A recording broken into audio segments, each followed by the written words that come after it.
어느 날의 들판, 어두운 하늘 아래 인간의 영광과 몰락이 교차하는 격전의 순간이 펼쳐진다.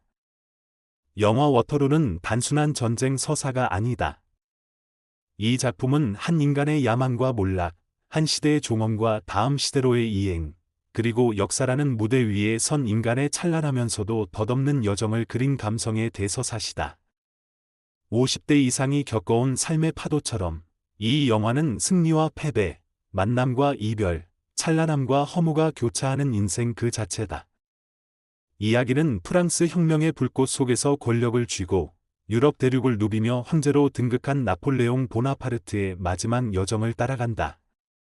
영화는 그가 엘바섬에서 유배를 마치고 극적으로 프랑스로 복귀하는 장면에서 시작된다. 그의 귀환은 마치 거센 파도처럼 유럽 전역을 흔든다. 오랜 전쟁에 지친 백성들과 군인들은 그의 카리스마에 매료되어 다시 그의 깃발 아래 모여든다.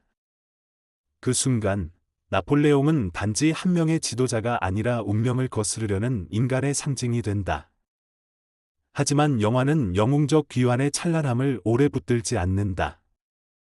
역사의 수레바퀴는 쉬지 않고 돌아가고 나폴레옹 앞에 놓인 현실은 냉혹하다.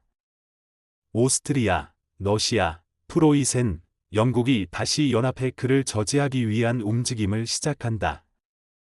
영국의 웰링턴 장군은 냉철한 계산과 전술로 전장에 임하고 나폴레옹은 옛 영광을 되살리려는 간절함 속에서 마지막 전투에 돌입한다. 워터루 전투는 단순한 전쟁 장면의 연속이 아니다. 각각의 병사들, 장교들, 심지어 말들과 대포마저 하나의 교향곡을 구성하듯 엮여 있다. 감독 세르게이 본다르추크는 이 방대한 장면 속에서도 감정의 결을 놓치지 않는다. 수천의 병력이 진영을 갖추고 포성이 들리며 총탄이 날아드는 가운데 카메라는 한 병사의 눈물, 한 장교의 떨리는 손, 한 황제의 피로한 눈빛을 포착한다. 이것은 거대한 역사 속에 갇힌 작은 인간들의 초상이다. 전투의 흐름은 한편의 운명 서사처럼 흘러간다. 비가 내리고 진흙탕이 된 들판, 예상치 못한 병력 배치의 혼선, 제 시간에 도착하지 못한 지원군. 나폴레옹은 차츰 벼랑 끝으로 몰려간다. 한때 전 유럽을 호령하던 황제가 병사들의 피와 땀 속에서 점점 무너진다. 영화는 그 패배를 단순한 몰락이 아닌 숙명으로 그려낸다. 어느 누구도 영원히 정점에 머무를 수 없다는 냉혹한 진실이 장엄하면서도 슬픈 음악처럼 펼쳐진다. 나폴레옹의 시선으로 바라본 전장은 더없이 적막하다. 패배의 순간에도 그는 무너지지 않는다.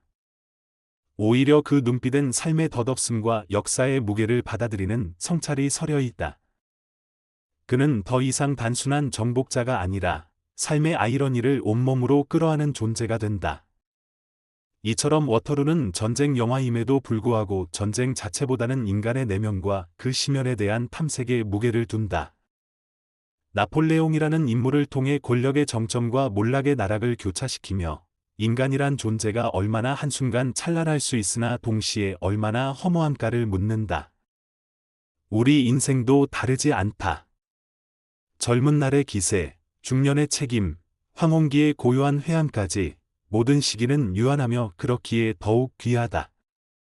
작품 해설로 들어가면 워터루는 역사적 사실에 대한 충실한 재현을 뛰어넘어 존재론적 고찰을 담은 예술 작품이라 할 수 있다. 이 영화는 사실주의적 전투 재현으로도 유명하다. 수천 명의 엑스트라와 실물 크기의 세트, 실제 말과 장비를 동원한 장면들은 마치 우리가 그 전장 속에 있는 듯한 몰입감을 선사한다. 하지만 이 영화가 진정 빛나는 이유는 그 리얼리즘을 통해 전달하고자 한 철학적 메시지 때문이다. 감독은 단지 나폴레옹 개인의 실패를 보여주는데 그치지 않는다. 그는 인간이 역사를 어떻게 창조하고 또 그 역사에 의해 어떻게 무너지는가를 묘사한다. 인간은 언제나 역사의 주체인 동시에 객체다. 우리가 무엇을 선택하든 시간은 그것을 품고 지나간다. 나폴레옹이 마지막으로 워터루 들판을 바라보는 장면에서 우리는 단지 한 황제의 패배가 아니라 한 시대의 종언을 목격한다. 새로운 시대는 언제나 이전 시대의 잿더미 위에서 피어난다. 50대 이후의 삶을 살아가는 이들에게 이 영화는 특별한 울림을 준다.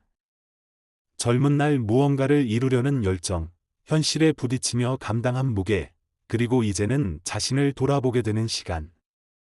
나폴레옹의 행보는 곧 우리 인생의 축소판일지도 모른다. 우리는 모두 각자의 워터루를 지나며 무언가를 잃고 또 얻는다. 그리고 그 끝에서 우리는 비로소 자신을 바라보게 된다. 워터루는 그러한 삶의 여정에 대한 경의이자 인간 존재의 허망함 속에 깃든 숭고함에 대한 찬사다. 그것은 단지 전투의 기록이 아니라 삶의 의미를 묻는 질문이며 그 질문에 대한 고요한 응답이다. 우리는 모두 언젠가 자신만의 전장을 떠나야 한다. 그리고 그 전장에서 승리했든 패배했든 결국 남는 것은 스스로의 고요한 눈빛과 지나온 시간에 대한 고백일 것이다. 워터루는 그 고백을 잊지 않게 해주는 영화다. 그리고 이제 워터루를 통해 조금 더 깊은 내면으로 들어가 보자. 영화가 던지는 질문은 단지 전장에서의 승패를 넘어서 인간 존재의 본질에 닿는다. 역사라는 파도 위에서 개인은 얼마나 나약한가? 그리고 그 나약함을 끌어안고도 인간은 얼마나 아름답고 강한가?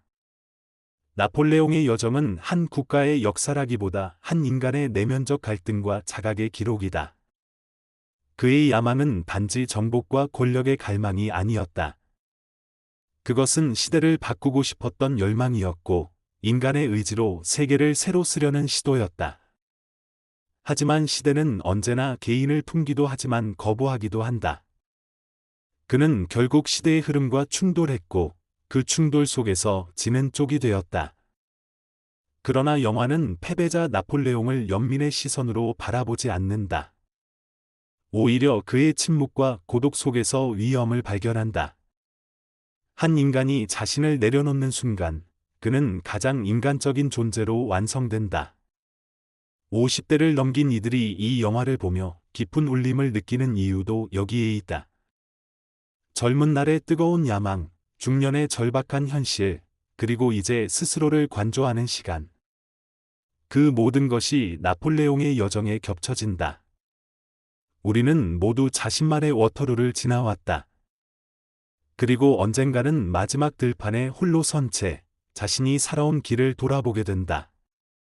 워터루는 그 시간을 고유히 동행해주는 작품이다. 또한 이 영화는 리더십의 본질을 탐색한다. 나폴레옹은 강한 카리스마로 사람들을 이끈다. 그의 존재만으로도 병사들은 충성을 다하고 백성들은 희망을 본다. 그러나 영화는 묻는다. 진정한 리더란 무엇인가? 단순히 앞에서 지휘하고 명령하는 존재인가? 아니면 가장 힘들 때에도 함께 걷는 존재인가? 나폴레옹은 패배의 순간에도 병사들 곁에 남는다. 그가 전장을 떠날 때 병사들은 눈물로 그를 배웅한다. 그것은 권력의 숭배가 아니라 인간 나폴레옹에 대한 존경이다. 이처럼 워터루는 리더십의 진정한 의미를 되새기게 한다. 또 하나 놓쳐서는 안 될 지점은 이 영화가 인간의 끝과 죽음을 어떻게 다루는가이다.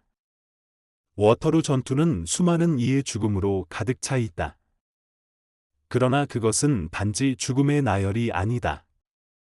감독은 죽음을 통해 인간의 존엄을 되새긴다.